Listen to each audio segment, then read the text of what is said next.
Ernest, hello. Hello. Well, first of all, what a match. How do you feel after this match? Pretty strange. Very strange. I feel very sorry for Joe because it's been already second match where he had to withdraw. First one was in Wimbledon a couple of years ago. There we played 3 sets. Here, unfortunately, we played just 7 games, and it's never nice to win like this. So I feel very sorry for him. There's not much what I can say about the match itself. It was just the beginning. I was just starting to get to feel the atmosphere of the center court. I haven't been here for a couple of years, so yeah, not easy, but I feel sorry. How does it feel to be back in the second week at Islam, even though you didn't win the way anyone would want to win? Today, I don't feel something very special, except that I don't like to win like this. But overall, if we take that apart, then I'm satisfied the way I play. I'm satisfied the way I hit the ball in the practices in the first 2 rounds. I mean, second round especially was really good from my game and from my perspective, and that's good, you know. The rest is what it is. Next up, you could play Goffin or Almagro. Thoughts on each of them? Goffin, I actually practiced a lot lately. Last 2 years we practiced a lot because he came to Spain where we did off-season together with the Dominic team, and he came for 2 weeks, so he knows me, I know him. We played a couple matches already, so the matches were always pretty tough. Lately in the practices I couldn't beat him because the guy is like a wall, and I think that he likes playing against guys like me who are hitting the ball. But if I remember right, I beat him I think once in Acapulco or somewhere. Don't remember exactly where, but I think I'm capable of beating him. Almagro, I didn't play him I think 3 years, so he's a great player on clay, so we'll see.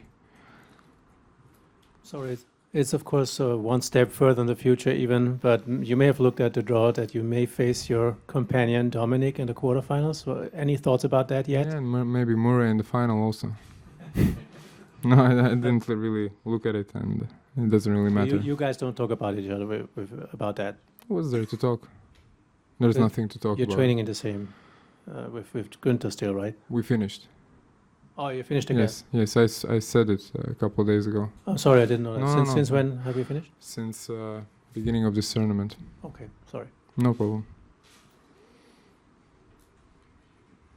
Hi. Hello. Do you think that this tournament has been, not for you, but for other reasons, a little bit unlucky? I mean, the French lost Monfils before the tournament, Tsonga now in this way, Federer and Nadal out, rain the first days. Rain is expected next week. I mean, do you have? Rain. I don't think it's unlucky or lucky. It has nothing to do with the us. tournament, for the promoters, for the image of the tournament. Yeah, but TV the matches audiences. are going. Matches are going. Of course, it's very bad when you lose such players, especially Monfils, Tsonga for the French crowd, then Federer and Nadal. I mean, yeah, you're right that not much could be worse, you know. So, but I don't really know how to comment on being lucky or unlucky. It's just what it is, you know. We have more opportunity, you know. We have more opportunity. You've had a lot of bad luck recently. Do you think in tennis that it eventually evens out? I don't think that I had bad luck. Well, you said you had injuries and you were playing with injuries is part of the game. I mean, if you didn't do certain prevention exercise, so you didn't prevent yourself from getting injuries, you know, you can always think about, okay, I had bad luck that I lost. I had bad luck that I, you know, accident is bad luck. You know, my injuries were not accident. You know, I didn't twist my ankle. I didn't, you know, it was just overused, and that I didn't take care of it properly. So there is not really bad luck, and this is, I don't consider it as a payback for my bad luck. You were Adidas, so did you have a choice to be a zebra? I didn't have a choice this year, no. I don't know if I'm happy about it or sad. I'll didn't- let you guys decide. But you didn't choose. No, I didn't choose. No, not this year.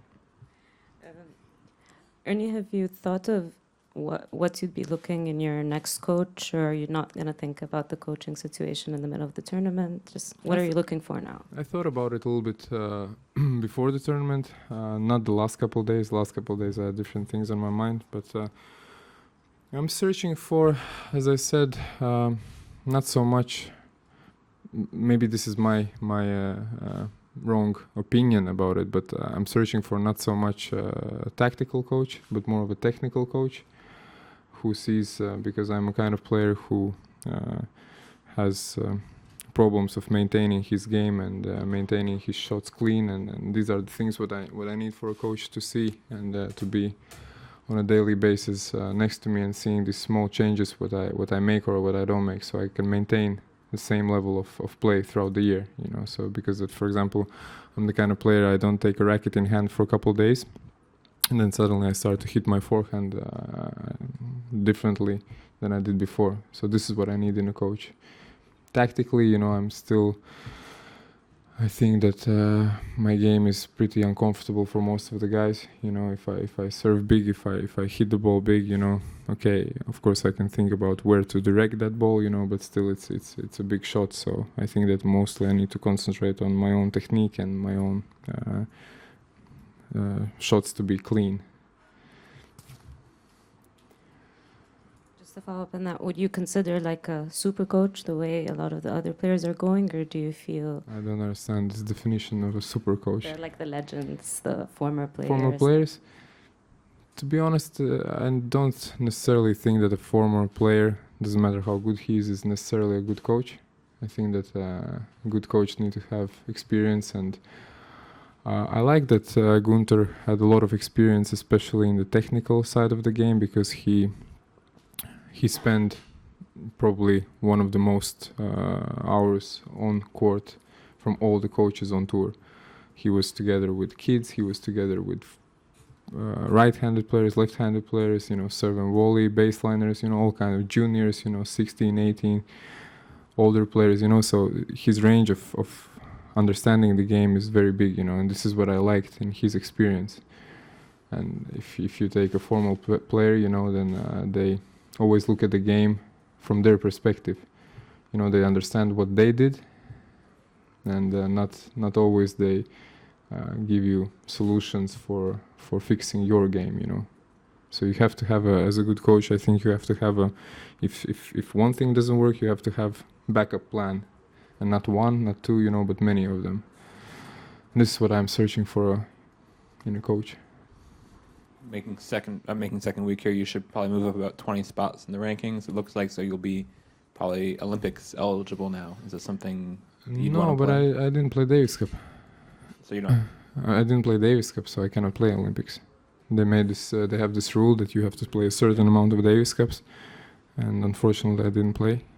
Was that an active choice of yours, I guess, to not worry about Olympic qualification by not playing? That was a choice. That was a choice what I did based on my specific relation also with Latvian Tennis Federation, you know, and especially also that I really don't like that in Olympic Games there is no points and no prize money. So it's a little bit like tennis tourism from my side. It would be, you know, from guys like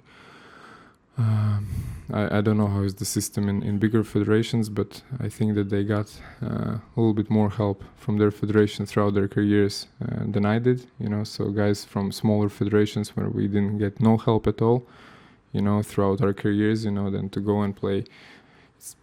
From other side, it's always nice to represent your country, you know, but I did represent my country enough, you know.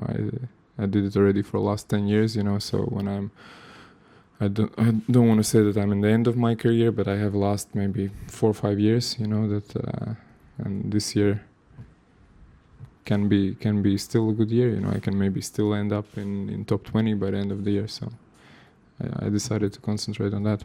Do you think do you like the rule that the Olympics are tied to, you have to play Davis Cup during I think at least 3 times in these 4 years, or do you think they should be separate? I didn't think about it much, but if you ask me now, I don't think it's a good rule.